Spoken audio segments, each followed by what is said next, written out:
पिता के दरबार में खेलने दोनों भाई गए। फिर क्या हुआ? पिताजी ने हमें उठा के अपनी गोद में बैठा लिया। सो मौसी भाजती हुई आई, उनने हमारा हाथ पकड़ो, हमें धकेला दे के फेंक दो।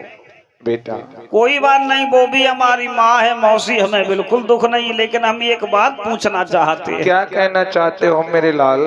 पिताजी कुछ बोले नहीं, उन्होंने ये भी नहीं कहा इस निर्दोष बच्चे को क्यों मार रही हो। मेरे लाल हाँ बेटा, वो आपके पिता नहीं है। वो यदि आपके पिता होते तो आपको गोद में अवश्य बैठाल के अगर दोबारा मौसी ने चांटा मारा था तो कुछ ना कुछ अवश्य कहते। लाल वो तुम्हारे पिता नहीं है, तुम चिंता मत करो। हे माँ, हाँ फिर मेरा पिता कौन है? आपका पिता ईश्वर है, मालिक है, भगवान है। वो हमें कहाँ मिलेंगे?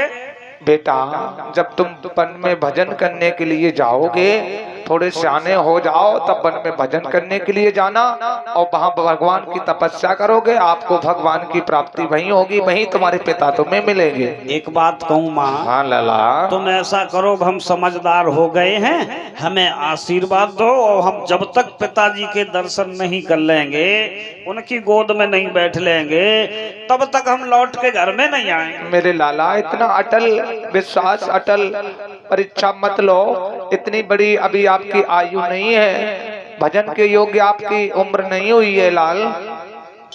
इधर में माँ बोली ऐसा करो धरो, अब तुम भोजन कर लो, तुमने भोजन नहीं किया इसलिए हमने भी भोजन नहीं किया। इधर में माँ समझा के बोली है, सुनो धरो कि मैया ने कही रोटी खाई ले, हमें सब्जी मांग के लाती हूँ।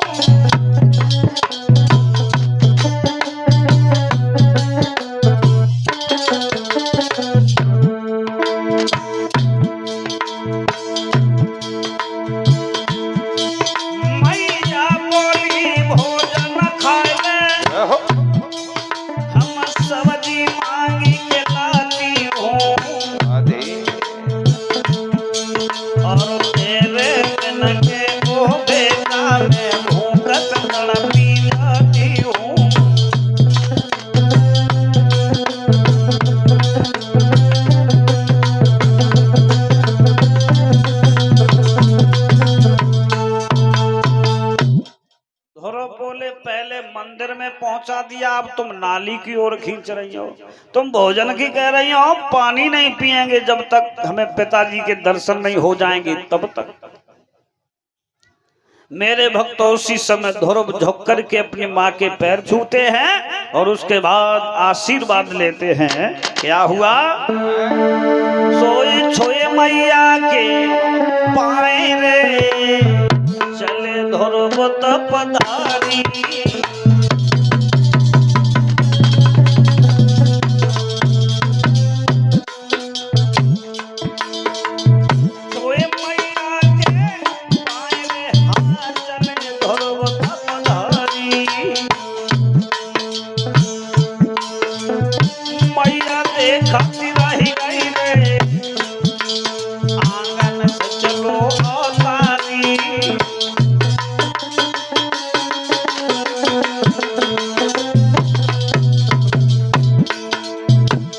बोले हैं माँ